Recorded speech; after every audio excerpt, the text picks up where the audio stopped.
64페이지 보면 수화가 있습니다. 자, 수화라고 하는 것부터 정리해보도록 하자.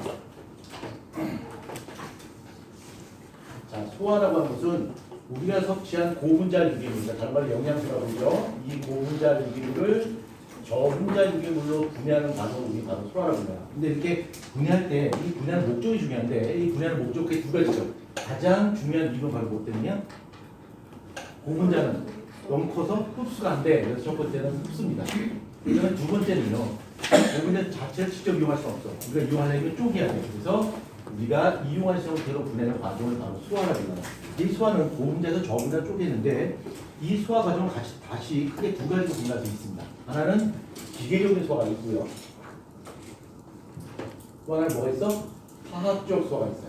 화학적 수화가 있는데, 자, 기계적 수화라고 하는 것은 입자가 큰 것을 작은 입자로 쪼개는 거예요. 그래서 이 기계적 수화의 목적은 딱 한 가지밖에 없어요. 표면적을 넣어주는 거죠. 표면적을 넣어줘서 수화가 잘 더 될 수 있게끔 도와주는 것이 바로 기계적 수화인데, 이 기계적 수화의 대표 예로서는 이빨로 잘라서 씹는 저장 운동이 있고요. 그 다음에 유가 꿈틀꿈틀 거려주면서 음식을 섞어주죠. 혼합 운동이 있고요. 그 다음에 창자가 꿈틀거리면서 섞어주면서 뭔가 보내줘요. 연동 운동이라고 불러요. 자, 이런 것이 대표적인 기계적 수화인데, 이거 말고도 우리가 수화 과정에서 우리 소장에서 일어나는 대표적인 기계적 수화 과정이 하나 더 있습니다. 바로 뭐고요? 유화작용. 그렇죠. 유화작용입니다. 유화작용인데, 이 유화작용은 지방 소화 과정에서 커다란 지방 덩어리를 작은 지방 덩어리를 만들어서 표면적을 넓혀주게 됩니다. 표면을 넓혀서 지방 소화를 도와주는 작용인데, 이 유화작용을 담당하는 놈이 바로 누구야? 쓸개즙입니다. 쓸개즙이고, 분비되는 장소는 쓸개즙이고요. 만들어지는 장소는 간에서 만들어져요. 그래서 간이 안 좋게 되면 지방 소화에 좀 어려움을 겪을 수 있겠죠. 물론 간이 하는 작용은 우리가 예전에 배웠듯이 글쓸적의 체해이어로 정리했는데 이건 좀 이따 정리하도록 하고, 이 간의 기능이 저하되면 쓸개즙 분비가 저하돼서 지방 소화에 좀 어려움을 겪을 수 있다라고 하는 거죠. 그 다음에 이베이스 소화 과정인데, 이베이스 소화 과정 별로 할 게 없어요. 너무나 당연한 겁니다. 그래서 영양소에 대해서 좀 알아볼 건데, 영양소에 대해서 좀 볼 건데, 이 사실 중학교 과정에서 영양소는 별로 중요하진 않아요. 중요하진 않은데 분기고사나 중간테스트에 항상 등장을 해요. 그래서 좀 알 필요가 있는 것 같습니다. 좀 정리하도록 할게요. 자, 이 영양소는 3대 영양소가 있고 3부 영양소가 있습니다. 그래서 3부 영양소 좀 이따 하도록 하고, 먼저 3대 영양소를 보게 되면 3대 영양소는 지, 세 가지입니다. 그래서 먼저 단백질이 있는데, 이 단백질을 구성하는 기본 단위체는 아미노산이에요. 그래서 이 단백질을 분해하면 아미노산을 얻게 되는데, 이 분해하는 과정 꼭 기억하셔야 됩니다. 우리가 단백질을 먹게 되면 이 단백질은 고분자 화합물이기 때문에 이거 자체를 다이렉트로 이용할 수 없어요. 그래서 이 단백질을 분해하죠. 이 단백질을 분해하게 되면 작은 사슬 모양을 만나게 돼요. 그 사슬 우리 뭐라 불러? 폴리펩타이드라고 부르죠. 이 폴리펩타이드를 분해하게 되면 우리가 원하는 아미노산을 얻게 됩니다. 아미노산 얻게 되는데, 이 단백질 소화되는 과정은 모두 두 군데서 진행돼요. 그래서 이 단백질이 폴리펩타이드로 분해되는 장소는 위와 소장에서 분해가 되고요. 그 다음에 폴리펩타이드가 아미노산으로 분해되는 과정에서는 역시 소장에서 분해가 됩니다. 그리고 우리가 다 알다시피 이 단백질을 폴리펩타이드 분해 효소 이름은 두 가지가 있어요. 하나는 펩신이 있고요. 펩신이 안 나오는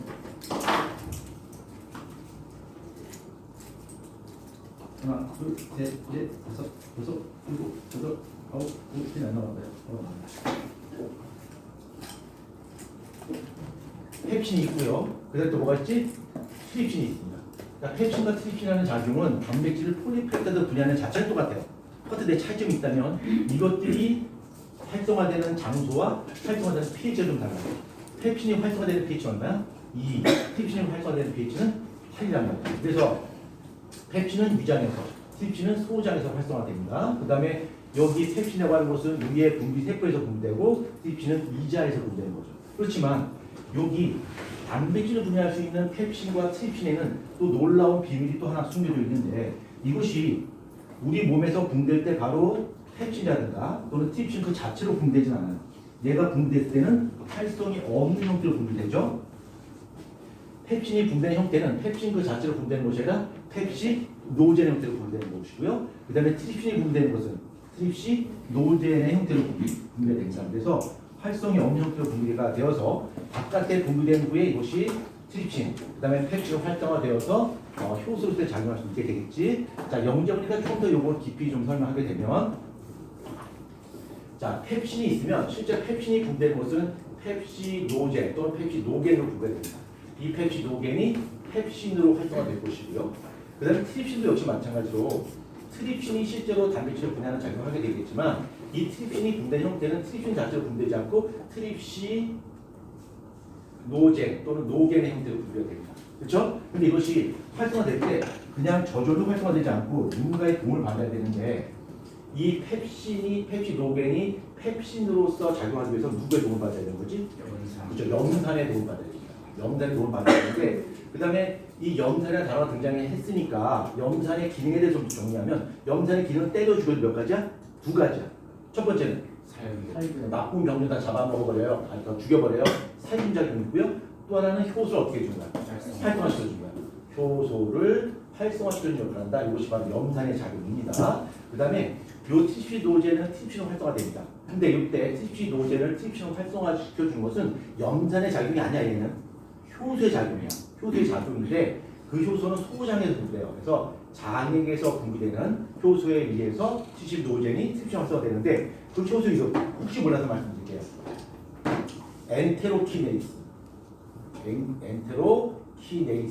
엔테로키네이스라는 효소에 의해서 트립시노겐이 트립신으로 활성화됩니다. 하는 작용은 똑같아요. 크게 차이 없습니다. 그다음에 최저 pH는 얘가 2.0이고 얘의 최저 pH는 8.0이라고 이렇게 기억하자. 자, 그래서 단백질이 분해되는 작용 설명드렸습니다. 그다음에 탄수화물 한번 보자. 우리가 탄수화물이라고 배우게 되는데 실제로 우리 몸에서 작용하는 탄수화물은 녹말로 대체해도 큰 지장이 없습니다. 자, 녹말이 우리 몸에 들어오고요. 이 녹말이 분해가 되면 이 녹말은 다당류야. 그 다음에 이게 분해되면 뭐가 되는 거야? 엿당이 되는 거야. 이 당이 엿당이 되는 거고 이 엿당이 분해가 되면 단당류인 포도당으로 바뀌는 거죠. 이 녹말이라고 하는 것은 당들이 계속 붓고 계속 붙어 있는 거야. 다당류야. 엿당은 당이 두 개 붙어 있는 거고 단당류 포도당은 낱개로 붙어 있는 거야. 여기서 이 다당류 녹말과 이당류 단당류를 구분할 수 있는데 여기는 녹말은 물에 안 녹아요. 얘는 불용성입니다. 얘는 물에 안 녹고요. 그 다음에 엿당과 포당은 물에 녹아요. 그래서 얘는 가용성입니다. 그러면 가용성이란 말은 뭐냐면 물에 녹아요. 물에 녹으면 수용액의 농도를 높여줄 수 있는 거겠지. 그렇죠? 그래서 우리가 예전에 주간 테스트에서 이런 문제 등장했을 것 같아요. 그릇이 있고요. 식혜를 담기 위해서 여기다 다발을 집어넣었어요. 다발이 밑에 가라앉아 있네. 이렇게 가라앉아 있어요. 여기다가 아밀레이스를 집어넣죠. 아밀레이스를 집어넣게 되면 이 아밀레이스에 의해서 녹말이 뭘로 바뀌는 거야? 녹말이 뭘로 바뀌어? 엿당으로 바뀌어요. 그렇지? 그러면 여기 다발에 있던 녹말이 엿당으로 바뀌는데 이 엿당 물에 녹지. 그렇죠? 그럼 이 녹말에 무엇이 감소한다? 밀도가 감소한다. 그렇지? 그러니까 어떻게 되는 거야? 다발이 뜬단 말이야. 근데 사실 내 생각은 이렇게 다발이 뜨는 이유가 이 녹말이 엿당으로 분해되어서 다발의 밀도가 감소한다라는 말은 절반만 정답이에요. 내 기준 봤을 때는. 근데 그냥 요번에 주한 테스트는 다 그걸 맞다고 처리했어요. 답도 그렇게 돼 있고. 나는 여기다 하나 더 생각할 수 있어야 된다고 생각해요. 바로 뭐냐면 녹말은 불용성이에요. 엿당은 뭐야? 가용성이야. 물에 녹아. 물에 녹게 되면 이 엿당이 여기 녹게 되면 이 물의 농도가 어떻게 될까? 진해지겠지. 농도가 진해지니까 이 용액의 밀도가 어떻게 될까? 높아지는 거야. 그러니까 두 가지입니다. 이유가. 그렇죠? 이 두 가지 다 생각할 수 있어야 돼요. 영적으로니까. 과거 정도라면 하나 정도만 다 그래도 맞아요. 근데 우리는 두 가지를 답변할 수 있어야 됩니다. 그래서 이걸 이해하기 위해선 다당류인 녹말은 불용성이지만 이당류인 엿당과 단당류인 포당은 물에 녹는다라고 하는 걸 기억하셔야 되겠죠. 그 다음에 검출 반응을 봤을 때 이 단백질 검출하는 반응은 무슨 반응이야? 뷰레 반응이야. 색깔 기억하셔야 되고요. 녹말을 검출하는 반응은 그렇죠. 아이오딘화 반응이야. 그렇죠? 그 다음에 엿당과 포당은 똑같아요. 둘 다 똑같이 베네디스의 반응을 할 수 있습니다. 그래서 여기다가 시험관을 넣어놓고요. 시험관을 넣어놓고 바바를 여기다 집어넣었어. 뭐 죽을 넣어줄 때 상관없죠. 바바를 집어넣은 다음에 여기다 끓인 침을 집어넣었다 치죠. 끓인 침을 집어넣었어요. 그러면 여기 안에는 녹말이 엿당은 분해가 안 되겠지. 그렇죠? 그럼 녹말이 그냥 남아있단 말이야. 여기 두 가지 실험할 수가 있어요. 만약에 아이오딘 반응하게 되면 어떻게 될까? 색깔이 바뀌겠지. 베네딕트 반응하게 되면 어떻게 될까? 반응 안 하겠지. 그렇지? 근데 이번에는 똑같은 실험을 하는데 여기다 바가를 집어넣고 그냥 침을 집어넣었어요. 얘는 녹말이 뭘로 바뀌었을까? 엿당으로 바뀌었겠지. 엿당으로 바뀌었으니까 아이오딘 반응할까 안 할까? 안 하겠지. 베네딕트 반응할까 안 할까? 한단 말이야. 그렇죠? 그래서 이 녹말 검출하는 아이오딘 반응과 푸단 검출하는 베네딕트 반응 이걸 완벽하게 이해할 수 있어야지 이걸 할 수가 있고요. 그 다음에 여기서 관련된 또 하나의 개념이 바로 뭐냐면 왜 침을 끓였을 때는 반응하지 않고 침을 그냥 생침을 집어넣게 되면 반응하냐. 이건 뒤에 가서 효소 너무 중요하기 때문에 다시 한번 좀 정리하도록 하겠습니다. 효소 파트 여러분 좀 약하신 것 같아요. 다시 한번 좀 할 겁니다. 자, 그 다음에 지방이 있는데 지방은 설명할 거 없습니다. 지방이 한번 분해가 되면 한 방에 분해가 되죠. 무엇과 무엇으로? 지방산과 모노글리세린으로 분해가 되죠. 그렇죠? 요거 지방산과 모노글리세린으로 분해되는데 이때 작용의 효소 이름이 뭐야? 라이페이스. 그렇죠? 라이페이스고 이 라이페이스의 기능을 도와주는 것이 스틸게이지야. 이건 우리가 다 알고 있어야 돼. 당연히 알고 있어야 되는 거고. 그 다음에 효소 이름 한번 적어보자. 녹말 엿다운 분해의 효소 이름 뭐야? 아밀레이스. 침 속에 있어요. 얘는 아밀레이스는 침 속에도 있고요. 그 다음에 엿당을 소장을 분해하는 건 뭐야? 라이페이스야. 얘는 소장에서 분배돼요. 근데 이 소장 쪽에서 12장 쪽으로 분배되는 효소가 아밀레이스예요. 걔는 어디서 분배? 이자에서 분배되는 거야. 그러니까 이자라고 하는 것은 우리 몸의 소화 과정에서 없어서는 안 되는 굉장히 중요한 일인데 얘는 단백질 분해효소, 그 다음에 녹말 분해효소, 그 다음에 지방 분해효소 모두 다 분해됩니다. 단백질 분해효소로서는 트립신이 분배가 되는 거고요. 그 다음에 녹말 분해효소는 아밀레이스가 분배되는 거고 지방 분해효소로서는 라이페이스가 분배됩니다. 몽땅 다 분해되는 거야. 그 다음에 여기 이자에서 pH를 조절하기 위해서 위에서는 pH 2.0 강한 산성 음식물이 분해가 돼요. 그래서 얘가 12장으로 내려오게 되면 위장에서 자기가 소화해서가 자기 못하겠지. 그래서 중화학 물질이 분해되는 거지. 이 중화학 물질의 화학식이 뭐야? 잊어버렸죠. 기억해. 중화학 물질 NaHCO3. 우리말로 뭐야? 탄산, 수소, 나트륨. 부엌에서 뭐 있어? 베이킹 파우더. 그렇죠? 요게 중화학 물질로서 pH 8.0을 보여줍니다. NaHCO3 탄산, 수소, 나트륨 꼭 좀 기억을 하자. 자, 그 다음에 이거는 우리가 중학교 과정에서 얼추 다 배웠으니까 대강 알 수 있을 거고, 그 다음에 중학교 과정을 뛰어넘는 것이 바로 뭐냐면 반사예요.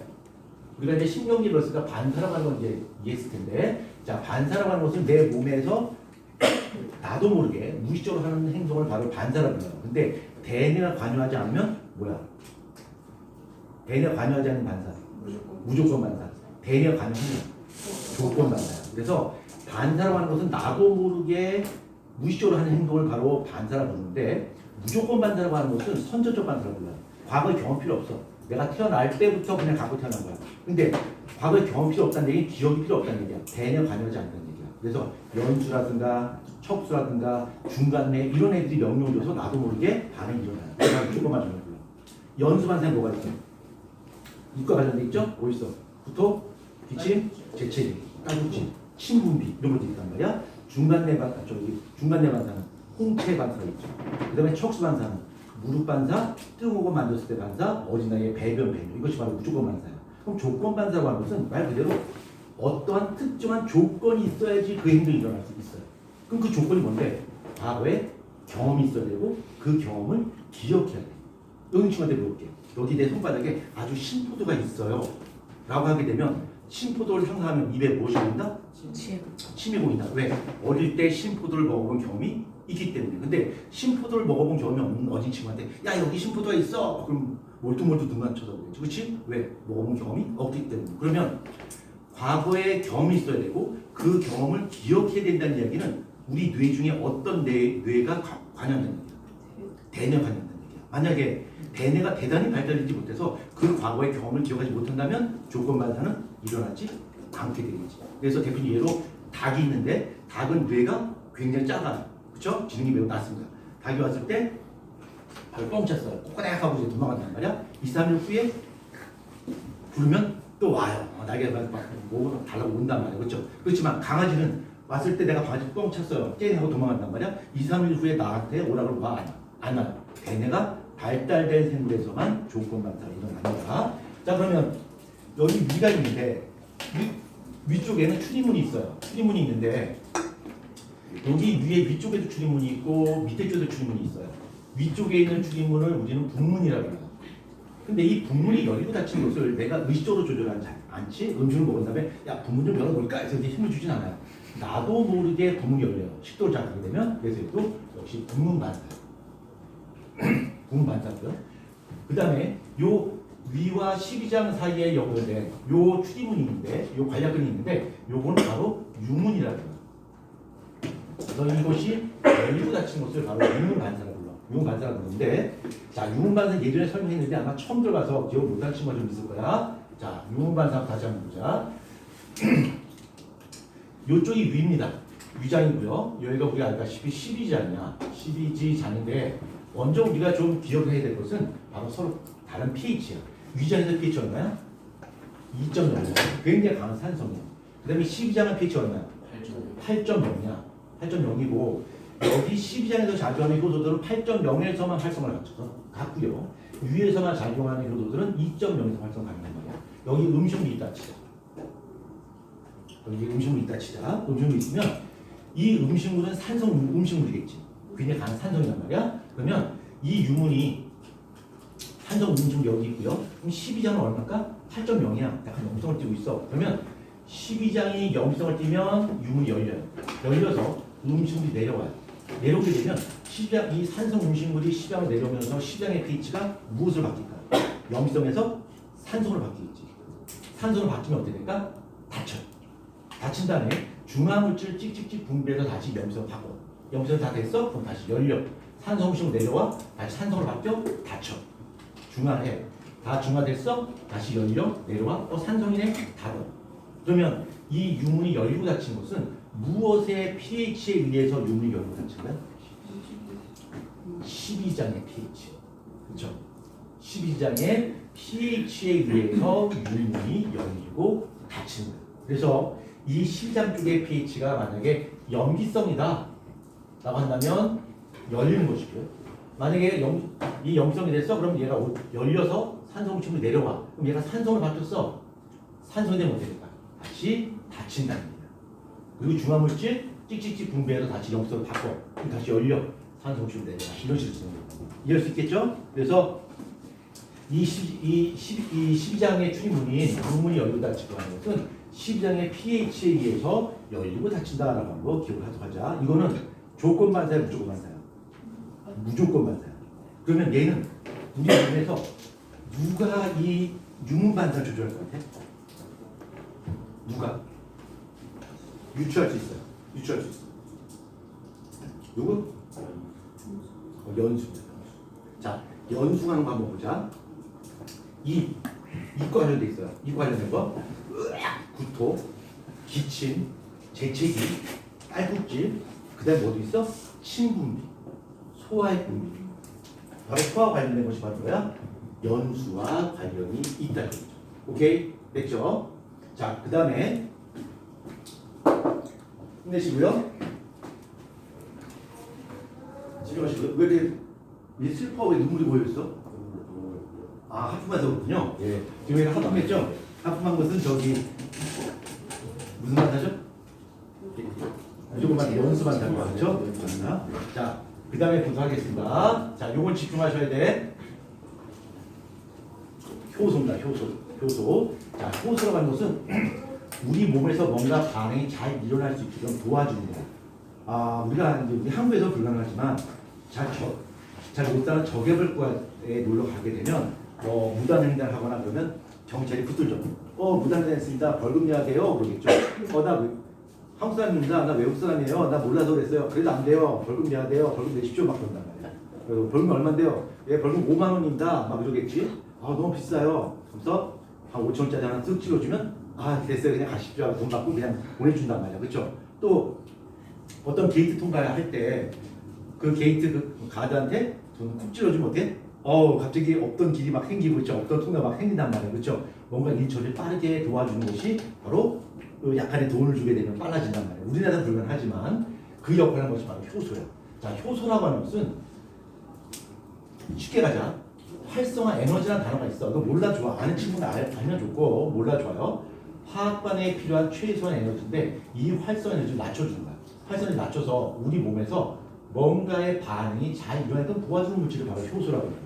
그래서 좀 어려운 말로 이렇게 활성화를 낮춰서 반응을 쭉 시켜주는 그런 물질을 생체 촉매라고 해요. 그래서 이 효소는 활성화를 낮춰서 우리 몸의 반응 촉진해주는 생체 촉매. 자, 그 다음에 보자. 자, 그 다음에 이 효소는 주성분이 뭘로 되어 있어요? 전부 단백질로 되어 있어. 여기에 모든 것이 숨어 있어. 이 주성분이 단백질 되어 있는데 이 단백질이라고 하는 것은 자기가 좋아하는 환경에서만 이루어져요. 그 환경을 벗어나게 되면 단백질 입체 구조가 바뀌면서 이상단백질한 단백질로 바뀌어요. 우리가 달걀을 깨뜨려서 뜨거운 불판에 올려놓게 되면 달걀 후레가 되지. 그때 색깔도 바뀌고 느낌도 달라져요. 그렇죠? 바로 단백질 변성이라고 하는데 얘가 주성분이 단백질로 되어 있기 때문에 특정한 온도와 특정한 pH에서만 이루어져요. 얘는 특정 온도, 특정 pH만 이루어져요. 온도와 pH에 굉장히 어떻다? 민감하다. 그래서 자기가 좋아하는 온도, 자기가 좋아하는 pH에서만 일하게 되는데 대체로 이 효소라고 하는 것은 온도로 본다면 그래프가 이렇게 되어 있어요. 이렇게. 그래서 보통 일반적인 온도가 약 35에서 40도에서 최고의 활동을 잘 나타내요. 온도가 너무 높아도 안 되고 온도가 너무 낮아도 안 돼요. 그렇지? 그러면 만약에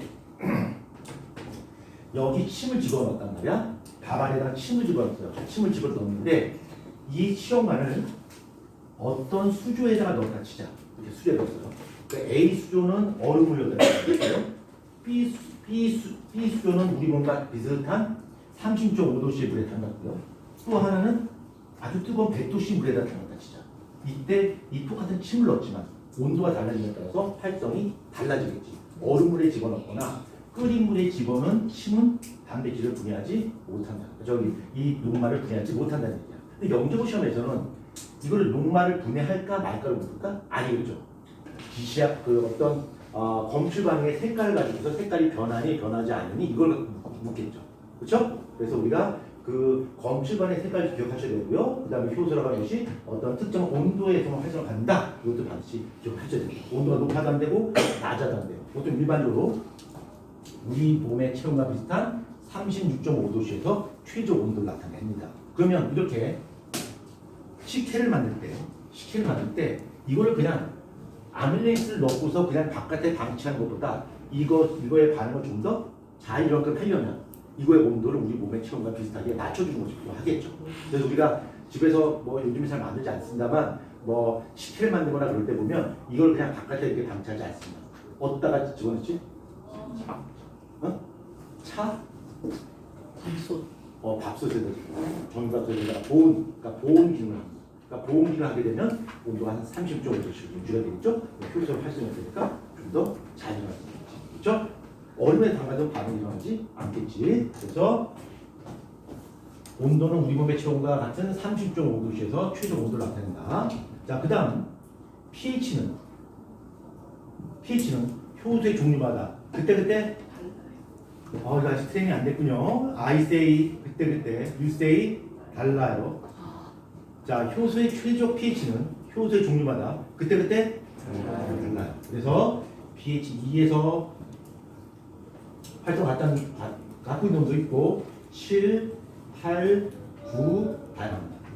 그래서 뭐 다 알 필요 없습니다만 pH 2에서 활동 받는 효소 누구야? 펩신. 7에서 아밀레이스, 8은 트립신이야. 9는 라이페이스고 이렇게 가자. 자, 그 다음에 세 번째 이 효소 갖는 세 번째 특징으로서는요. 얘는 한 놈만 펜다. 이거 아예 쓰자. 펜이 이렇게 안 나와. 한 놈만 펜다. 바로 뭐야? 효소는 자기가 좋아하는 어떤 특정한 기질을 하고만 반응해요. 딴 건 반응하지 않지. 예를 들어서 아밀레이스다라고 한다면 아밀레이스는 오직 누구하고만 반응한다? 녹말 한번 반응한다. 단백질이나 지방은 아예 걷어보지도 않는다. 이건 바로 기질특성이었고요. 그래서 효소의 기능은 이렇게 반드시 기억하도록 합시다. 오케이? 됐죠? 그러니까 효소는 우리 몸에 들어가는 대부분의 화학 반응에 관여한다. 그래서 우리가 체온이 급격히 떨어지게 되면 생명 위험한 이유가 바로 효소가 작용하지 못하고, 이런 효소가 작용하지 못하게 되면 우리 몸에 들어가는 대부분 화학 반응이 일어나지 않으면서 결국 생명이 위험할 수가 있습니다. 자, 효소에 대해서 설명드렸습니다. 오케이, 됐죠? 자, 그 다음 영양소 흡수 한번 보자. 자, 영양소 흡수. 자, 영양소 흡수되는 것은 어디에서 흡수된다?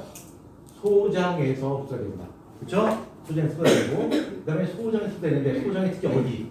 융털에서 흡수가 되는 거고, 자, 융토라는 단어가 나오게 되면 연관 검증을 하나 더 생각해야죠. 뭐야? 표면적. 융토는 표면적이 되면 크다라고 하는 거. 자, 그 다음에 이렇게 보자. 자, 융털이 하나 있습니다. 융털이 있으면 여기에 혈관이 지나가죠. 이게 모세 혈관이야. 그 다음에 림프관이 이렇게 지나갑니다. 림프관이 지나가는데 명칭을 한번 붙여보면 여기 핏줄이 지나가는 거 있죠? 이게 뭐야? 모세 혈관입니다. 그 다음에 림프관이 지나가는 이 파이프를 뭐라고 불러요? 안주관이라고 불러요. 안주관이라고 부르고, 이거 외우지 말자. 이거 무대때 외우는 거 아니야. 논리적으로 한번 보자. 논리적으로 한번 볼 거야. 모세 혈관 안에는 뭐가 그럴까? 피. 유식한 말은 뭐라고 불러? 혈액이 되겠지. 안주관에 뭐가 들어? 림프가 들어요. 림프가 들어오는데 혈액의 주성분은 뭐야? 물이야. 혈장의 거의 대부분 물이란 말이야. 그 다음에 림프의 주성물도 원래 물이야. 근데 지방을 통과하는 림프액 쪽에는 상대적으로 지방의 함량이 대단히 높아요. 그러니까 여기는 지방이 대단히 많아요. 물론 지방이 전부는 아니야. 상대적으로 지방이 많아요. 이렇게. 그래서 이 모세혈관 안에 혈액이 흐르고 있고요. 주성물이 물이기 때문에 이쪽으로 흡수되는 이쪽으로 흡수되는 영양소는 어떤 영양소? 수용성 영양소, 수용성 양분이 이쪽으로 흡수되는 거고, 얘는 지방 함량이 많기 때문에 뭐야? 지용성 양분이 흡수가 됩니다. 그 다음에 우리가 기억해야 되는 것은 누가 수용성 양분이고 누가 지용성 양분인가만 기억하면 되겠죠. 자, 지용성 양분 누가 있어? 지방산, 그 다음에 모노글리세라이드, 비타민, 아데. 나머지 다 뭐야? 수용성 양분. 그렇죠? 수용성 양분. 여기 소장입니다. 시작. 소장이 있고요. 여기 간이 있어요. 간이 있고, 심장, 뼈가 있다. 시작. 이게 소장이고요. 소장이고, 이건 간입니다. 이건 심장이고요.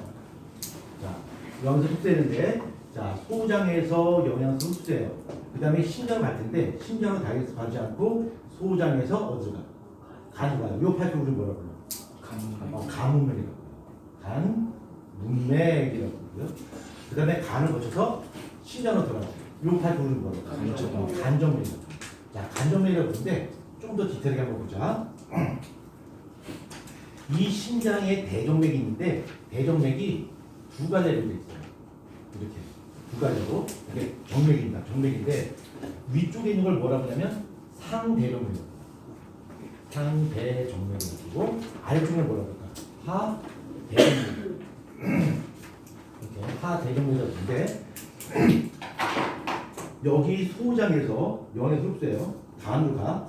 간문맥, 간정맥으로 올라가지? 올라가는데, 여기 심장이 있으면 심장이 파이프가 두 개 있어요.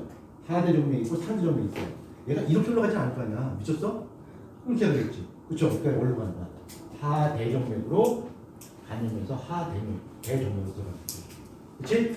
자, 그 다음에 이쪽 소장에서 지용성 양분 흡수해요. 지용성 양분을 간주관에서 흡수한 다음에 가슴관이라고 하는 파이프가 있어요. 가슴관을 통해서 이게 쭉 올라갑니다. 이걸 가슴관이라고 해요. 가슴관이라고 부르고요. 그 다음에 여기 왼쪽 보면 여기 뼈 있죠, 뼈. 요거 우리 뼈. 무슨 뼈라고 하지? 쇄골. 요거 쇄골이라고 불러요. 그렇죠? 왼쪽 쇄골이잖아. 요 밑에 심장으로 들어가는 파이프가 되겠잖아요. 그걸 정맥이 되겠지? 물론 림프가 되지만 정맥이 되게 되는데, 그 파이프를 뭐라고 하냐면 좌쇄골하 정맥이라고. 좌쇄골하 정맥. 그러니까 왼쪽에 있는 쇄골 밑에 정맥. 좌쇄골하 정맥이라고. 그랬더니 교육부에서 전화가 왔죠. 여보세요? 여기 교육부인데 한문 쓰지 마. 우리말로 바꿔. 예, 우리말로 바꿨습니다. 왼 빗장뼈 밑점. 너무 무리했다는 게 느껴지죠. 실제로 이렇게 돼요. 왼 빗장뼈 밑점. 그냥 좌세골하 정맥이라고 틀려요. 근데 옛날에 그렇게 불렀거든요. 근데 요즘에는 이렇게 부릅니다. 진짜 미치겠어. 그래서 지금 교육부도 반성하고 있어요. 야, 우리가 너무 한글화 작업을 너무 무리하게 했는데 애들 놀림 받고 말이야. 가오가 안 쓰는데 막 이렇게 후회하고 있죠. 그래서 왼 빗장편 밑점 좌세로 정리. 어떤 것을 상관없습니다. 이걸 지나가고요. 그 다음에 이쪽 지나갔단 말이야. 자, 봅시다. 여기 소장이 있고요. 가슴활표도 올라가요. 올라가서 좌쇄골하 정맥을 통과해요. 여기를 올라왔어. 그 다음에 다시 심장으로 가야 돼. 그럼 얘가 다시 이렇게 가서 이렇게 들어갈까? 아니겠지. 그냥 이렇게 다이렉트 들어가겠지. 그래서 여기서 이렇게 해서 상대정맥으로 들어가게 돼요. 이렇게. 그러니까 우리 몸에 혈액이 흐르는 코스가 있고요. 그 다음 림프가 흐르는 코스가 있어요.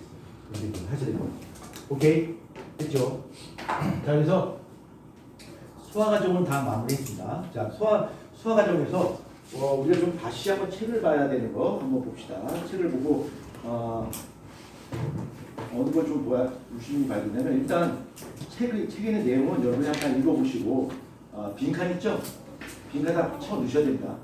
그러니까 답이 없어요. 거기 QR코드가 있죠? QR코드 지금 답이 나옵니다. QR코드를 체크하시고요. 페이지 어디 보셔야 되냐면 페이지 58페이지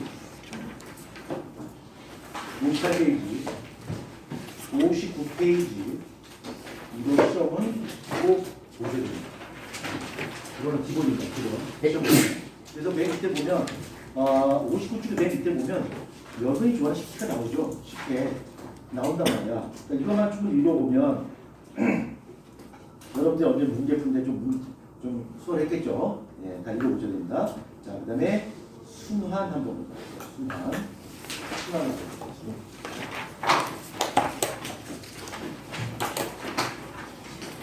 자, 순환의 첫 번째는 혈액입니다. 혈액인데 제가 항상 이 순환계를 설명할 때 첫 번째 설명한 것이 바로 혈액이고요. 혈액의 기능 세 가지는 반드시 기억을 해야 된다. 이거 기억 못하면 정의 이름을 용도치 않도록 하겠다 이렇게 얘기했죠. 자, 혈액의 기능 세 가지 기억하셔야 됩니다. 눈을 지목해서 물어보고 싶지만 한 사람은 주는 것이 너무 좀 그래서 제가 또 하겠습니다. 혈액 기능 모두 세 가지야. 세 가지. 첫 번째 운반, 두 번째 보호, 세 번째 조절. 오케이, 유아 스마트 모의 세 가지 기능입니다. 세 가지 기능. 그러면 운반기를 갖고 있는데 뭔가 운반한다, 옮겨준다는 얘기야. 뭘 옮겨줄까? 산소, 이산화탄소, 또 영양소, 앤드 노폐물이다. 근데 우리가 혈액이라고 하는 것이 혈구하고 혈장을 구분된다는 사실 알죠? 알지? 몰라요? 알죠? 내 옷에 박히게 하지 마시고요. 알고 있습니다. 자, 그럼 다 배웠으니까 요거 산소는 누가 운반할까? 요거는 적혈구 헤모글로빈이 운반하는 것이고요. CO2는 누가 운반할까? 혈장. 얘는 헤모글로빈 앤드 혈장. 두 가지에 있습니다. 나중에 이제 CO2 운반 과정 설명합니다. 그 다음에 영양소는 혈장. 얘는 다 녹잖아. 그렇지? 혈장을 통해서 운반해. 그 다음에 노폐물도 역시 혈장을 통해서 운반해. 대부분 혈장을 통해서 운반되네요. 그런데 말입니다. 그런데 여기서 이런 거 한번 생각해 보시죠. 선생님, 영양소가 혈장을 통해서 운반된다고요? 운반돼. 혈장의 성분이 뭔데요? 물. 그런데요, 이 잘 이해가 안 되는 게 있어요. 뭐가 이해가 안 돼?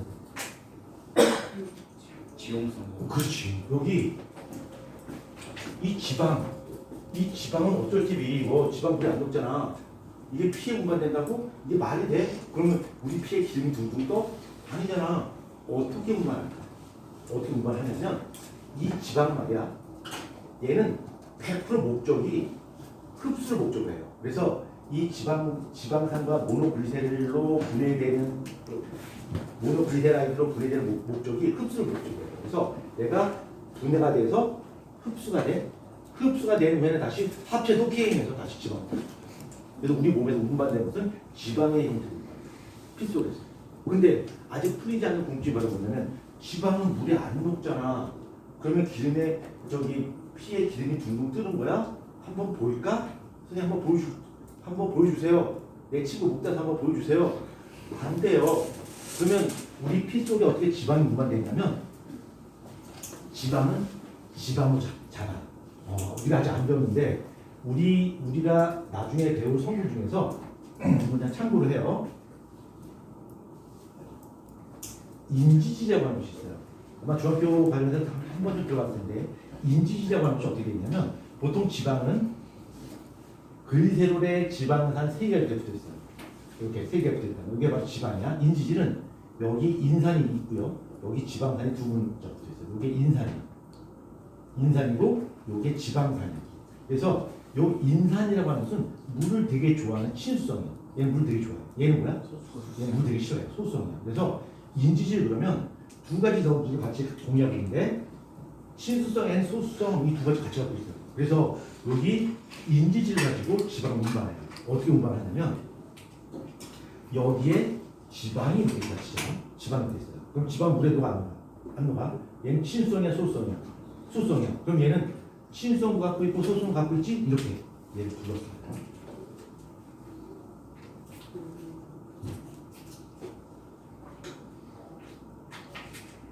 이렇게 둘러싸요. 인지질이 지방한테 둘러쌉니다. 그래서 물을 되게 싫어하는 소수성 성분을 여기 지방에다 갖다 대고요. 바깥에는 물을 되게 좋아하는 친수성 부위를 바깥에 타고 있어요. 이런 식 주머니 만들어요. 이런 주머니를 리포솜이라고 해요. 리포솜의 형태로 지방을 우리 몸에서 운반합니다. 근데 지방에 대해서 이야기 나왔어요. 저기 기억하면 이 지방의 목적이 뭐야?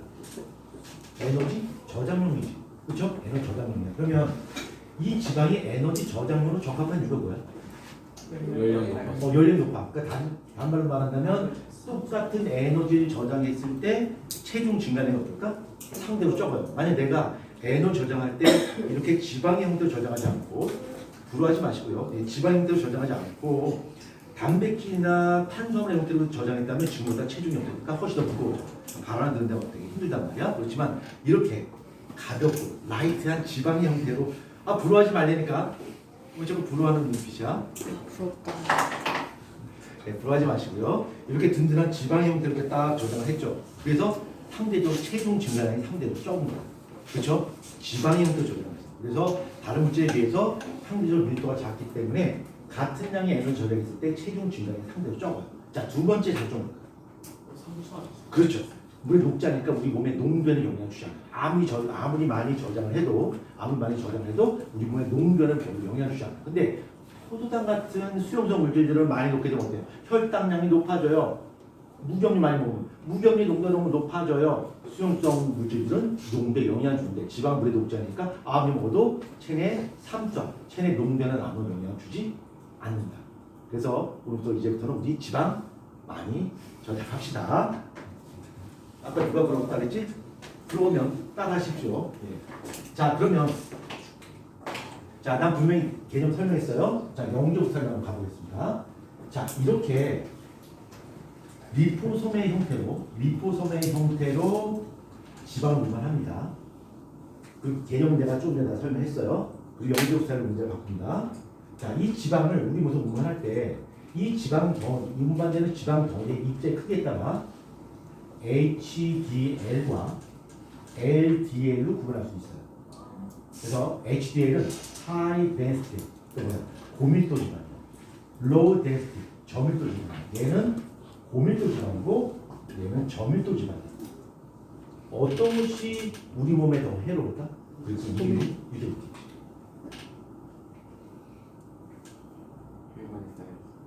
밀도가 아까 부럽다는 친구 어떤 게 더 해로워요?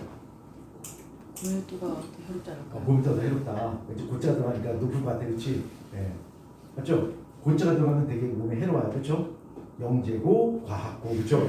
건강을 해치잖아, 잠 못 자, 그렇지? 아, 네. 네? 더 해로워. 어떤 게 더 해로워? 전저 너? 그렇지, 네가 해롭긴 하지. 아니 저밀도 아, 저기는 밀도? 아, 그럼 저밀도가 더 해롭다. 자, 보자. 이게 정답도 말할까요? 일단 가장 해로운 건 얘가 제일 해롭고요. 지금 집을 헤매고 있으니까. 예, 집을 헤매고 있고요. 예, 아직도 집을 헤매고 있습니다. 예, 아직 집을 헤매고 있고요. 얘가 더 해로워요. 네. 얘가 지방을 한번 크게 한번 그려볼게요. 얘는 이런 지방이고요. 얘는 이런 지방이에요. 아, 왜 그러냐면 아까 지방이라고 하는 것은 밀도가 크다 작다 작다 그러면 지방 덩어리가 커지면 부피는 많이 커지겠지만 질량은 별로 증가하지 않지. 밀도가 뭐야? 부피분의 질량이잖아. 그럼 얘는 부피는 어마무시하게 증가하는데 질량은 별로 증가하지 않지. 밀도가 어떻게 돼? 작아집니다. 얘는 부피가 작아져요. 근데 질량은 별로 변함이 없어. 부피분의 질량인데 그럼 밀도가 어떻게 됩니까? 커진 거죠. 그렇지? 그래서 우리가 저밀도 지방이라고 하는 것은 지방도가 큰 거고요. 고밀도 지방은 지방도가 작은 거예요. 그래서 피검됐을 때 고밀도 지방, 저밀도 지방 함량이 너무 높아요. LDL-C가 너무 높아요.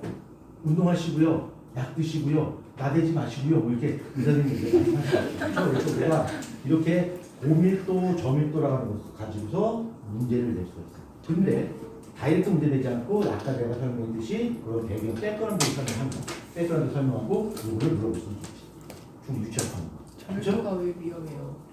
지방 때문에 크잖아. 그럼 이거 혈관을 막을 수가 있다.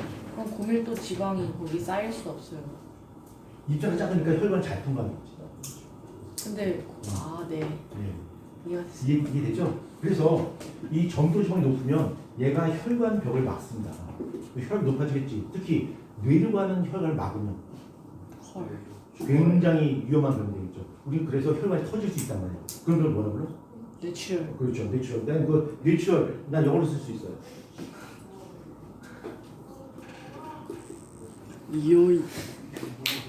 읽어보시겠어요? 내추럴 그렇지. 뇌출혈 되게 무서운 병이야, 그렇죠? 자, 그다음에 이거 계속 보겠습니다.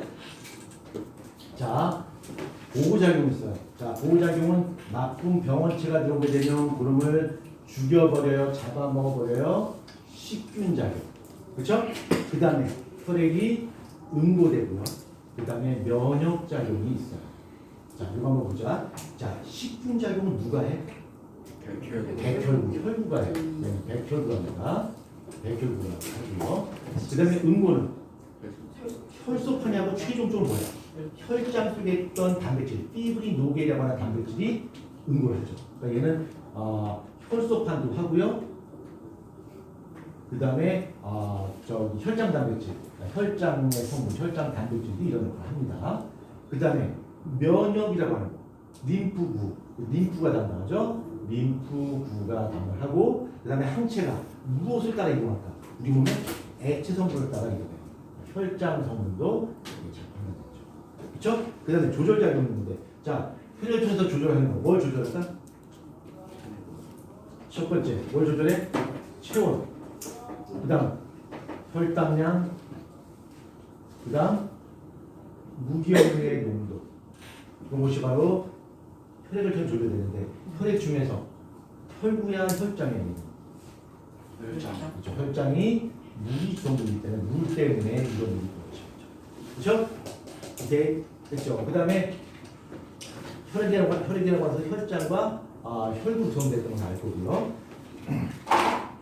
먼저 적혈구가 뭡니까? 적혈구. 자, 적혈구는 생긴 모양이 어떤 모양이야? 원반형이야. 그렇죠? 원반형이고 여기 산소 운반해주는 단백질이 여기 포함되어 있죠. 어떤 단백질? 헤모글로빈 단백질이 이렇게 포함되어 있습니다. 그렇죠? 헤모글로빈 단백질이 이렇게 포함되어 있고요. 요게 헤모글로빈인데 헤모글로빈 단백질이 붉은색을 띤 이유는 요 헤모글로빈 단백질 안에 어떤 원소가 포함되어 있지? 철이 포함되어 있습니다. 철이 포함되어 있고요. 이 헤모글로빈이 산소를 운반해 주는데 헤모글로빈이 산소를 운반해 준다는 얘기는 헤모글로빈 속에 있는 철이 산소와 결합합니다. 그럼 철이 산소와 결합하면 그걸 우리 다른 걸로 산화철이라고 그러고 산화철이 뭐야? 녹슨 철이야. 쇠가 녹슨 무슨 색깔? 빨간색. 그래서 얘가 붉은색을 띠는 그렇죠? 그러니까 쇠 맛이 나는 거가 여기 있는 거고요. 그 다음에 적혈은 무엇이 없다? 핵이 없다. 그렇죠? 그래서 핵이 원래 있었는데 어떤 그 없어진 가운데가 움펴였단 말이야. 그럼 얘가 적혈구는 둥근 원반형을 띠고 있어요. 원반형을 띠고 있어. 원반형을 띠고 있어. 원반형을 띠고 있기 때문에 유리한 점. 산소 운반. 그렇죠. 산소 운반이 유리한데 산소 운반이 유리한 점이 바로 무엇 때문에? 그렇죠.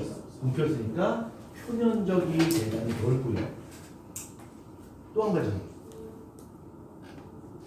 또 한 가지. 둥글둥글해. 이동이 빠르다. 그렇죠. 혈관 통과가 용이한 거지. 통과 잘. 만약에 적혈구가 이따로 생긴다면 어떨까? 뾰족뾰족하게 생겼어요. 그럼 어떻게 그거가 될까요? 쉽지 않은 경우. 혈관 통과 잘 안 돼요. 그래서 심각한 빈혈이 시작해요. 그렇죠? 그래서 얘를 뭐라고 하냐면 얘를 남모양 적혈구 빈혈증. 빈혈증. 자, 그래서 혈관 통과 잘 안 되고요. 표면적이 상대로 적어서 산소 운반이 잘 안 돼요. 그래서 아주 문제가 발생합니다. 자, 그 다음에 백혈구. 자, 백혈구는 어떤 역할을 하지? 식균작용. 그럼 얘는 적혈과 달리 뭘 갖고 있다? 핵을 가지고 있다. 핵을 가지고 있다. 얘는 색깔이 무슨 색깔이야? 흰 색깔이야. 그렇죠? 네, 백혈구니까 흰 색깔이야. 그래서 현면으로 볼 때, 자, 보여 안 보여? 안 보여. 그래서 얘는 뭐 해야 된다? 김자야? 김사야? 김사 아니야? 차. 자, 김사액으로 염색을 해야 돼요. 그렇죠? 얘는 이제 염색해야 돼요. 그래야 돼요. 남자 안 보이게. 얘는 잘 보이는데 얘는 잘 안 보이는 거야. 염색을 해야 돼요. 자, 그 다음에 세 번째. 자, 혈소판은 뭐하는 어떤 역할을 하는 거야? 혈의 응고에 관한 거죠. 혈의 응고에 관한. 만약에 적혈구가 부족하다? 그럼 산소를 제대로 운반하지 못해. 빈혈에 걸리겠죠? 약 먹어야 되네. 뭘 먹어야 돼? 철분제. 왜? 해모를 경우에 뭐예요? 철을 팍팍 먹었으니까. 저번에 수업 시간에 얘기하겠지만 그럼 내가 빈혈인데 철분제 대신 돈 아까워. 우리 아파트 단지에서 우리는 고물 자전거나 뜯어먹을까? 안 된다. 그렇죠? 약품 먹어야 된다. 아빠 자동차 트렁크 뜯어먹지 마시고요. 약품으로 섭취해야 된다. 그 다음에 백혈구 수치가 너무 많게 되면 현재 식균작용이 왕성하게 일어나고 있다는 뜻이야. 그렇죠? 그 다음에 혈소판이 부족하게 되면 혈액 응고가 안 될 것이요. 맞죠? 됐고. 자, 그 다음에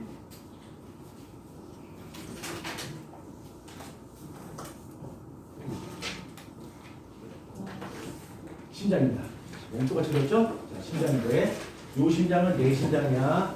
이쪽이 좌측, 이쪽이 우측이야.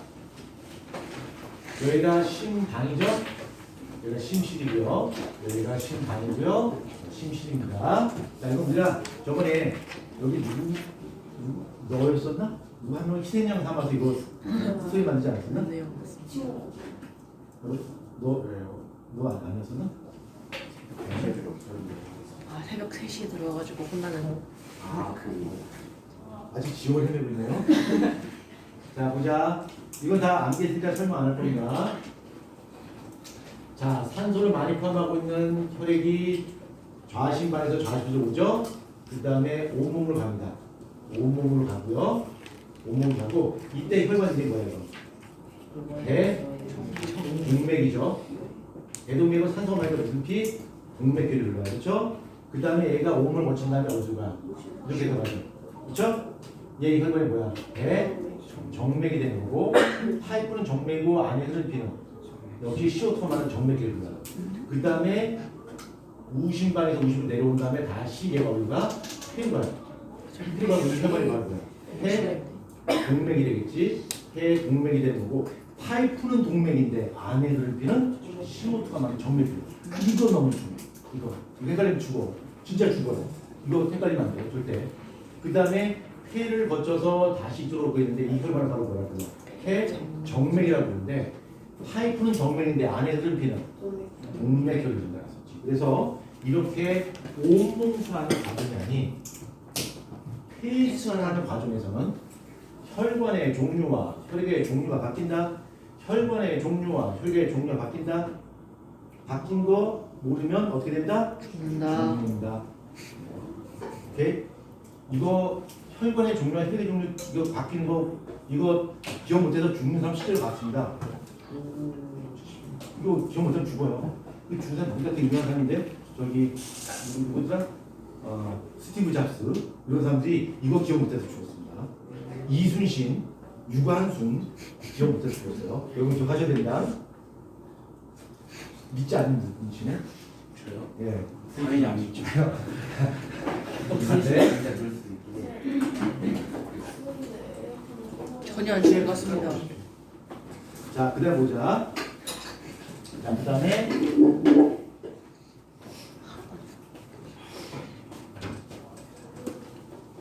이것도 없어지고 하트 뿅뿅뿅 하는데 하트 뿅뿅 아니고요.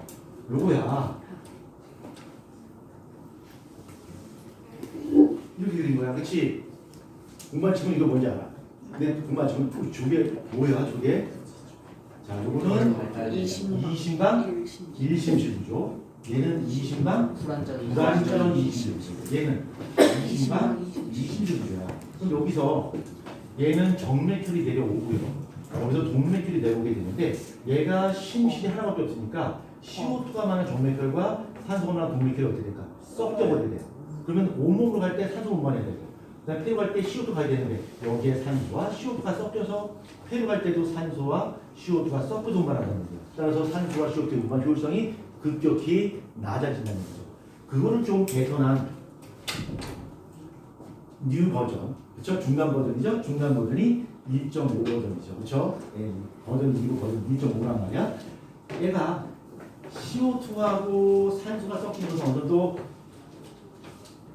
완화를 시켰지만 완벽하게 맞지는 않죠, 그렇죠? 그래서 최종 판정, 파이널 버전이죠, 그렇죠? 완전한 개선품입니다. 버그 없어요. 완벽해요. 그래서 여기 CO2하고 여기 산소가 완벽히 차단되어서 CO2 운반 효율성과 산소의 운반 효율성이 최대치 높아진 심장 구조 바로보다 20만 구조다. 그래서 20만 1심실 구조 가는 것이 바로 누굴까? 양서류 개구리가 되는 거고요. 그다음에 얘는 뭐야? 얘는 파충류가 되는 거. 얘는 뭐가 되는 거야? 이와 같은 포유류 같은 경우는 이렇게 돼요. 그렇죠? 자, 그 다음에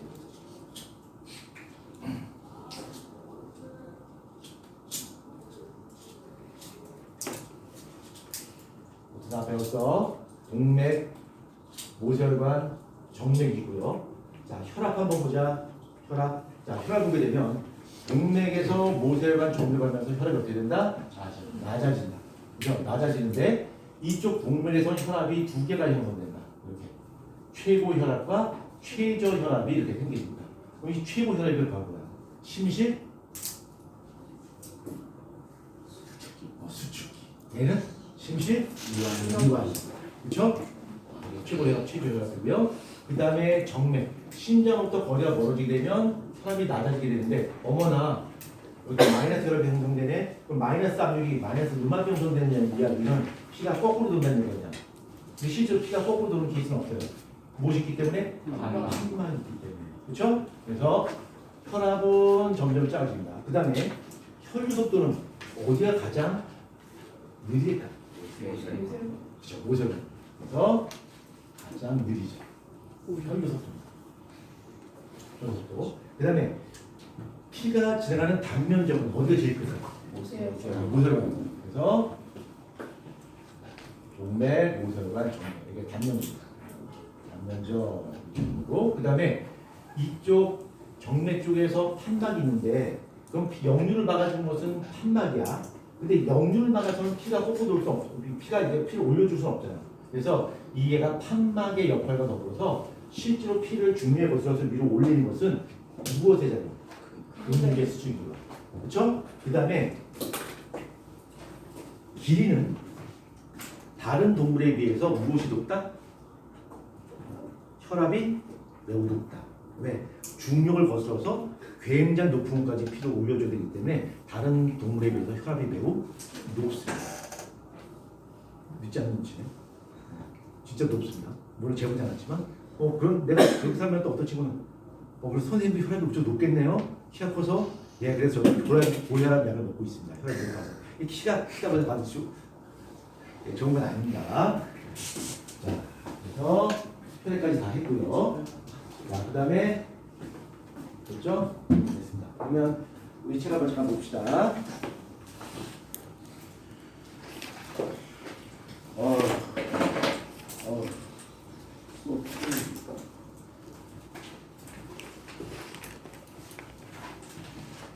자, 페이지 64페이지입니다. 64페이지.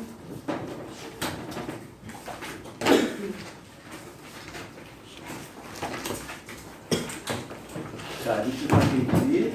자, 혈액 관찰하는 게 있습니다. 혈액 관찰하는 게 있는데, 이건 반드시 꼭 읽어보셔야 할 것 같습니다. 자, 이거 제가 시간 한 3분 줄 테니까 한번 하나도 빠짐없이 한번 다 읽어보시고요. 자, 읽어보시고, 수혈관계 한번 보십시다.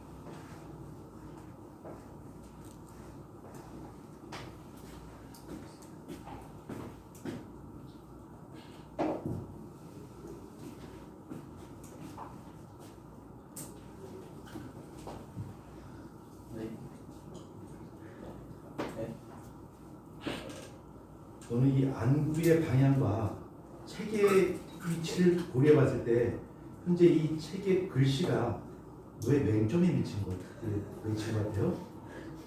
아닌가요? 황만에 맺지 않고 맹점에 맺힌 것 같은데? 그럴 수도 있을 것 같아요. 이래 사람 죽입니다. 자, 다 읽어보셨죠? 자, 그 다음에 혈액형 한번 보자. 과일이 뭐예요? 네? 과립이 주머니 잡고 있는 작은 주머니예요. 뭘 꺼낸다고? 그러니까 어떤 알갱이들이 담겨져 있는 주머니가 있습니다. 그걸 과립이라고 해요.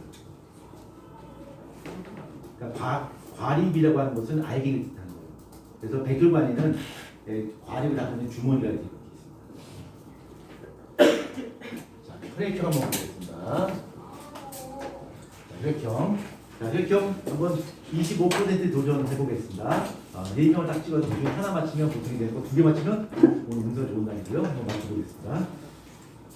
B형이지? A형이지? 하나 맞췄어. 이제 두 번째. O형이지? O형이지? 2개 맞췄어. 오늘 운서 좋아요. 2개 맞췄습니다. 50% 확률이야. 왜 이렇게 좋아하지? 왜 좋아합니까? 취향. 왜 좋습니까? 자, A형, B형, AB형, O형 이렇게 혈액형 구분할 수 있는데 우리가 이렇게 혈액형을 4가지 타입으로 구분할 수 있는 것은 크게 두 가지를 통해서 조절할 수가 있습니다. 하나는 항원이라고 하는 응집원, 또 응집원이고요. 하나는 항체라고 우리 의미할 수 있는 뭐가 있어? 응집소. 이 두 가지의 상관관계를 통해서 우리가 혈액형을 이렇게 4가지로 구분할 수 있습니다. 응집원의 종류는 A와 B가 있고요. 응주소의 종류는 알파와 베타가 있어요. 그렇죠? 그럼 우리가 흔히 말하는 A형, B형, AB형, O형이 있을 때 자, 응집원이 뭐가 있나 보자. 자, 응집원이 A 갖고 있고 얘는 B 갖고 있고 얘는 둘 다 갖고 있고 얘는 응집원이 없어요. 그 다음에 응집소를 보게 되면 얘는 뭘 갖고 있으라? 베타 갖고 있습니다. 얘는 알파를 갖고 있고 얘는 없고 알파, 베타 두 개 다 갖고 있어요. 그렇죠? 그다음 우리가 혈액형을 판정할 때 응집원과 응집도의 응집 반응 여부를 통해서 혈액형을 판정할 수가 있어요. 슬라이드 글라스를 준비하고요. 내가 판정하고자 하는 사람의 피를 조금 취한다. 뭐 기분 냈지만 많이 취해도 상관없고요. 아무튼 필요한 양만큼만 그렇죠? 피를 뽑은 다음에 그 피를 여기다 피를 여기다 집어넣기 전에 먼저 약품 두 가지 여기다 도포를 하죠. 하나는 A형 표준 혈청이 있고요. 또 하나는 B형 표준 혈청이 있어요. 혈청이라고 하는 것은 혈장을 뜻한 겁니다. 그럼 얘는 A형 피를 가진 사람의 혈종 속에 있는 something 이런 뜻이니까 이 안에 뭐가 들어있나? 베타 들어있는 거야. 여기는 알파가 들어있는 거야. 얘는 A형 피를 가진 사람의 혈종 속에 있는 something이야. 그러니까 베타 들어있는 거지. 얘는 B형 피를 가진 사람의 혈종 속에 있는 something이야. 그러니까 알파 들어있는 거야. 그 반대란 말이야. 그 다음에 친구의 뭘 따져? 피를 취한 다음에 이렇게 섞어요. 자, 섞어 그러면 이렇게 만약에 응집반응이 나타지죠. 응집반응이 나타났어. 그러면 친구의 피를 취해서 여기다 넣어봤더니 베타가 친구의 피를 공격했어. 그러면 친구는 응집원 뭘 갖고 있다는 거야? B를 갖고 있다는 거야. 근데 알파는 가만히 있었는데 응집반응이 나타나서 A는 없다는 얘기야. 따라서 친구의 혈통이 뭐가 되냐? B형이 되는 거겠죠. 그렇죠? 이렇게. 근데 시험 문제가 이렇게 나오면 보장이 없어요. 이 A형 표준혈청이라고 하는 것을 다른 말로 바꿔서 이렇게 취할 수 있습니다. 항 비혈청 이렇게도 할 수 있어요. 항이 뭔 뜻이야? 대하다는 뜻이죠. 그러니까 응집원 B에 대한 혈청인 거예요. 베타 뜻하는 거지. 그럼 얘는 뭐라고 읽을 수 있을까요? 항 A혈청. A 혈청 이렇게. 그래서 이렇게 나올 수 있고 이렇게 나올 수 있고 응집 반응을 보여서 혈청 판정할 수 있고요. 그 다음 포도로 같이 나오는 것이 그럼 이 친구한테 수혈이 가능한 친구 누구야? 이렇게 물어볼 수 있어요. 그렇죠? 그래서 우리가 저번에 배울 때는 가장 이상적인 수혈 관계는 본인과 똑같은 혈액끼리 주고받는 것이 가장 이상적인데 표현하죠? 좀 참으시게 표현한 거 같아요. 괜찮아? 난 엄청 표현해. 안녕하세요. 그래? 괜찮아요. 난 저기 9시부터 수업했으니까 지금 11시간째 수업했는데 대단하시네요. 힘들어 죽겠어요. 노력하는 참 많죠. 한 글씨에 네. 왜? 3교시에도 수업을 또 해야 되고. 근데 영웅 여기서 지금 쳐 자고 있어요 지금. 예? 아침에 들어오는 왜 아침에 우리 뭐 했는데? 노래는 진짜 힘들었어요. 그렇죠. 원래 삶이 힘들어요.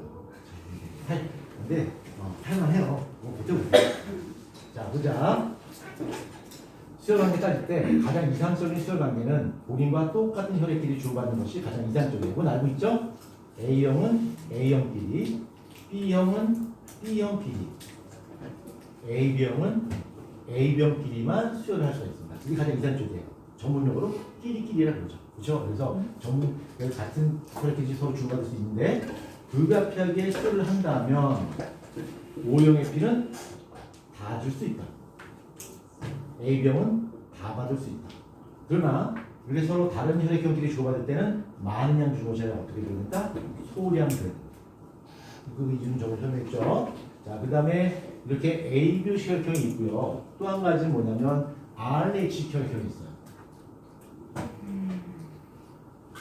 RH 혈액형인데 이건 붉은털 원숭이에 대한 응집원이 있느냐 없느냐고 설명합니다. 그래서 이 RH 혈액형은 RH 플러스가 있고 RH 마이너스가 있는데 RH 플러스라고 하는 것은 RH 응집원이 있어요. 붉은털 원숭이 피 속에 있는 단백질 응집원이 있어요 라고 하는 것이고요. RH 마이너스는 응집원이 없어요 라는 뜻입니다.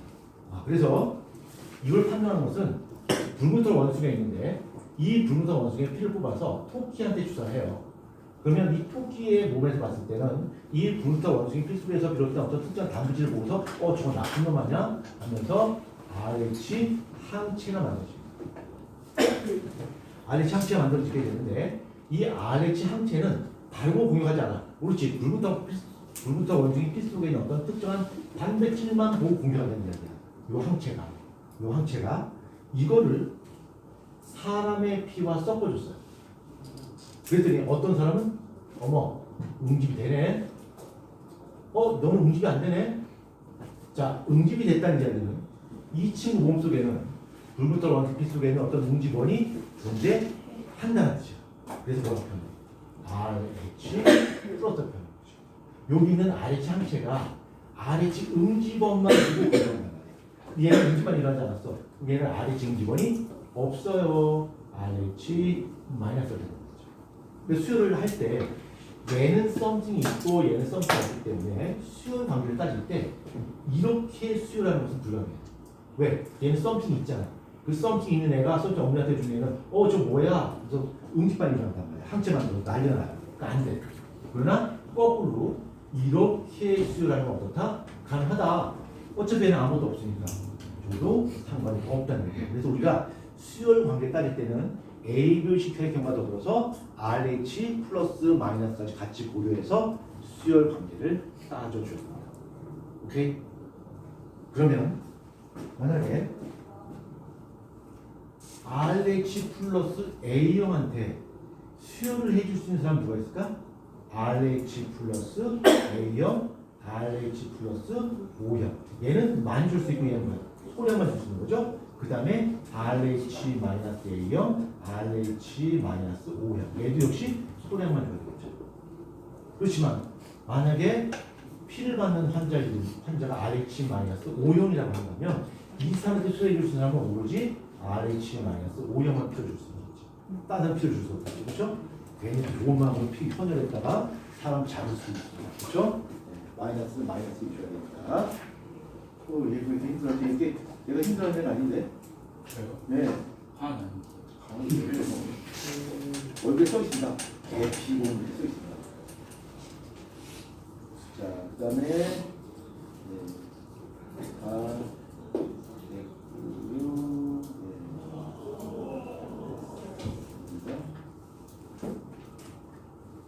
페이지 74페이지 수업법인가?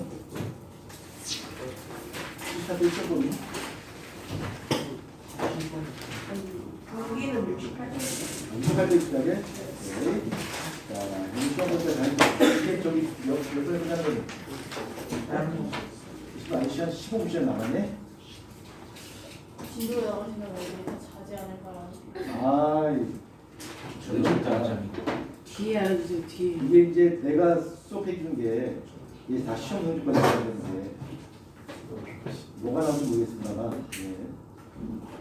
그다음에 됐고 신경 설명해 주시면 안 돼요. 신경. 신경이? 신경 내가 설명할게. 네? 시간이 좀 어렵긴 해. 거긴 한데요. 신경 그 뇌랑 하는 거좀 어렵긴 해요. 그 내용 그냥 그림으로 외우셔야죠. 외우는 거 설명해 주시면 안 돼요. 영미 선생님은 이렇게 정리 안 해주셨어요. 네? 이 그림 보고 여기가 이렇게 뭐 관내인 건지. 아까 그냥 그 그림 보고 외우셔야 돼요. 그럼 방법이 없어요. 그림 외우셔야 돼요. 외우는 테이프 같은 거. 없습니다. 근데 설명 한번 해주시면 안 돼요. 영미 선생님은 이렇게 정리를 안 해주셨어요. 아니요. 나중에 해주시거든요. 네? 네? 외우셔야 돼요. 이 외는요. 기억하셔야 됩니다. 가르치는 게 너무 어려워요. 좀 어렵긴 아, 한데. 내가 더 어려워. 자, 여기 또 시험법에 필요한 것도 봅시다. 그러니까 오늘 이렇게 설명했는데 그래도 내가 설명해 줄게 만 시험에 나왔다. 그런데 틀렸다. 이러면 어떻게 된다? 정의름으로 용서치 않겠다라는 거죠.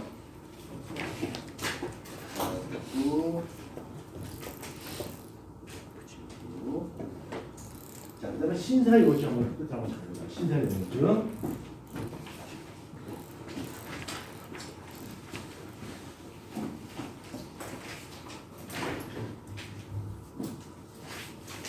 신사유혈증 또는 다른 말로 뭐라 불러? 저가세포증이라고 불러요. 신사유혈증 또는 저가세포증이라고 부르는데 이거는 이론적으로 아이를 한 명밖에 낳지 못해요. 그렇죠? 이 신사유혈증이 만들 수 있는 조건은 남자, 여자가 있을 때 남자가 RH 플러스 여자가 RH 마이너스일 때 발견을 합니다. 그러면 이 RH 플러스와 RH 마이너스가 결혼하게 되면 이 사이에서 태어난 아이가 확률적으로 RH 플러스일 확률이 되게 커요.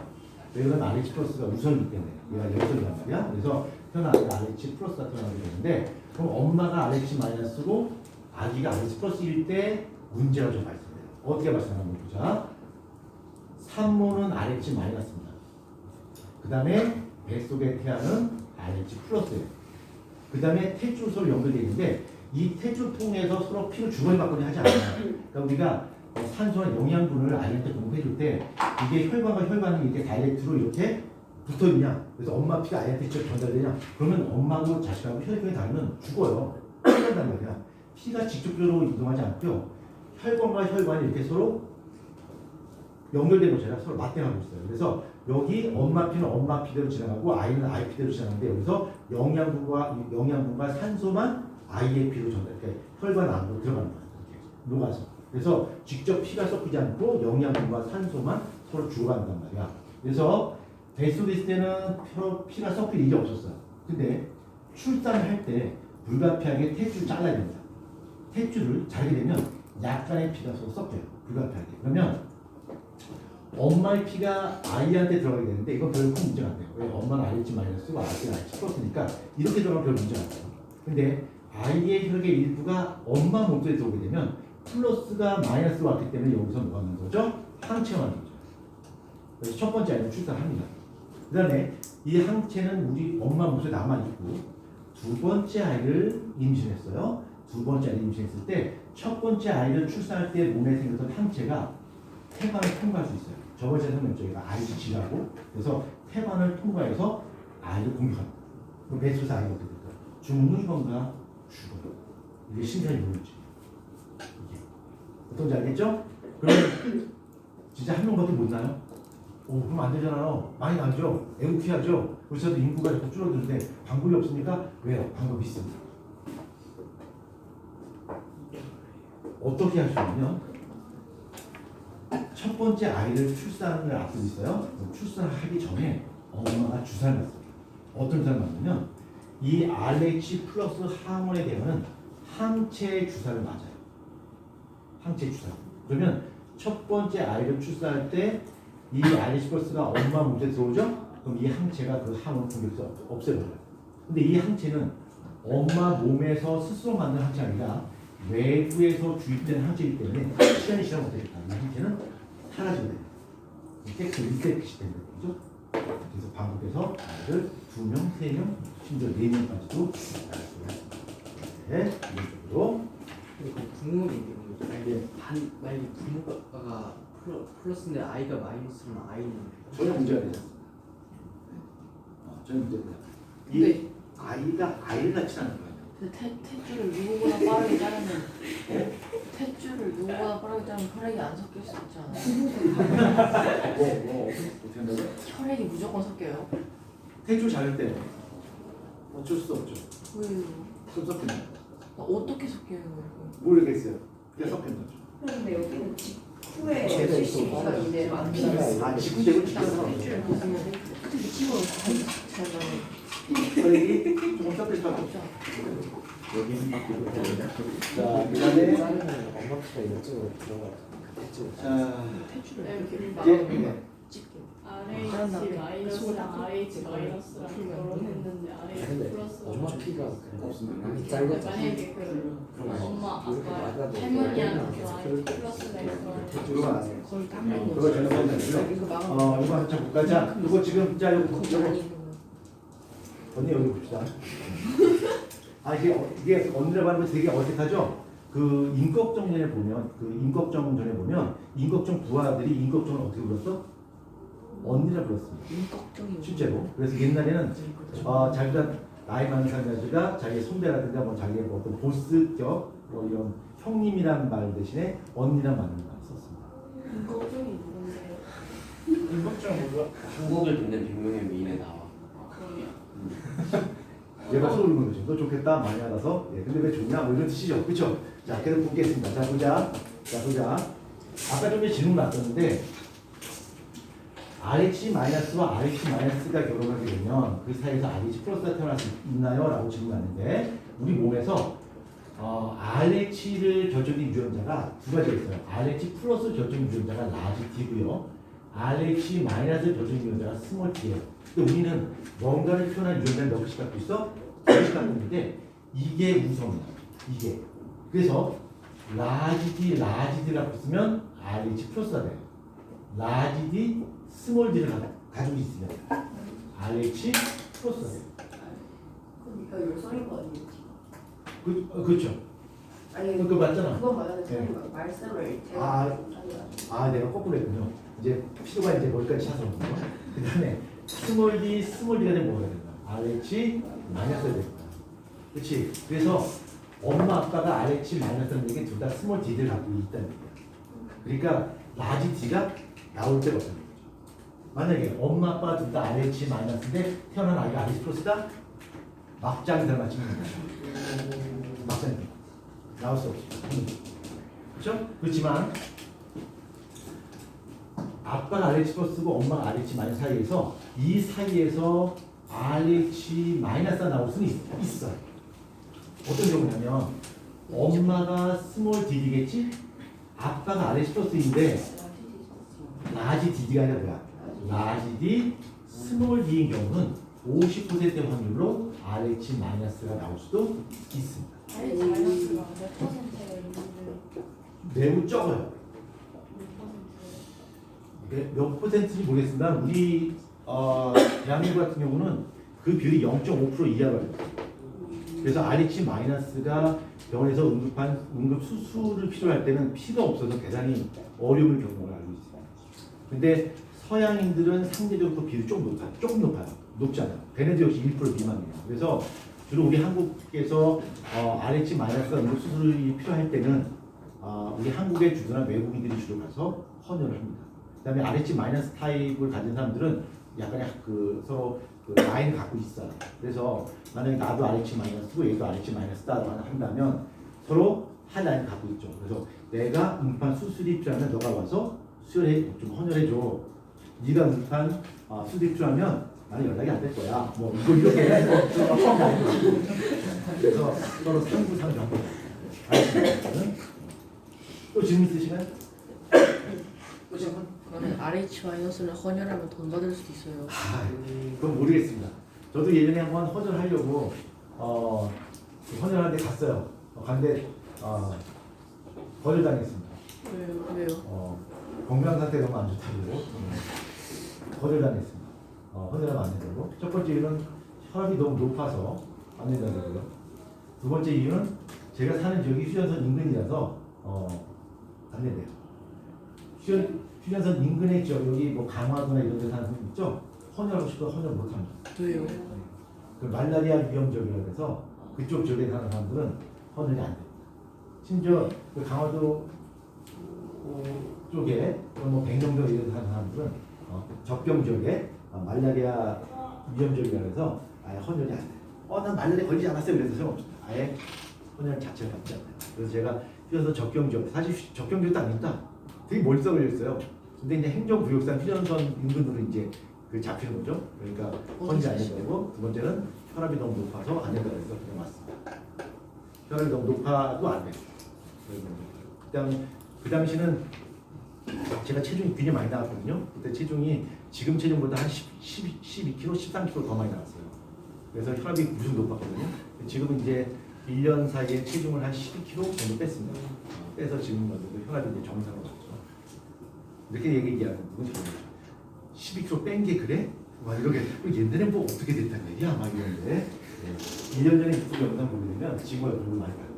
그때는 얼굴이 물론 지금도 그렇지만 그 당시는 정말로 이렇게 아이들이 선생님 호빵맨 닮았어요. 막 이러거든요. 호빵맨 같아요. 또 그때 뭐라더라? 저기 일본 만화가 중에 이렇게 여기서 주머니에서 막 도라에몽. 선생님 이제 도라에몽 닮았어요. 막 이러거든요. 지금은 그래서 참 사람들이 대단한 거죠. 그때에 비해서 지금 10여 kg 뺐기 때문에 지금 이거 좀 여기까지 하고 좋습니다. 여기까지 하고 할게요.